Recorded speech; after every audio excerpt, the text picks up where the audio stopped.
Deep in your bone marrow live plasma cells. They are the antibody factories of your immune system, designed to fight off infections precisely. Multiple myeloma begins when just one of these cells mutates. It stops making helpful antibodies. The cancer cells multiply aggressively, filling the marrow space and choking off the production of healthy red blood cells, leading to severe anemia. Crucially, these cells hijack bone biology. They activate cells that break down bone tissue, eating away your skeleton from the inside out. As your bones dissolve, massive amounts of calcium are dumped into the bloodstream. This hypercalcemia wreaks havoc.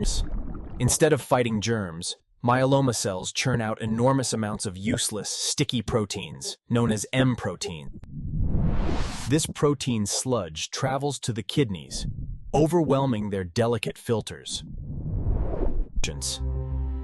The end result is a body with a shattered foundation. The skeleton becomes so brittle that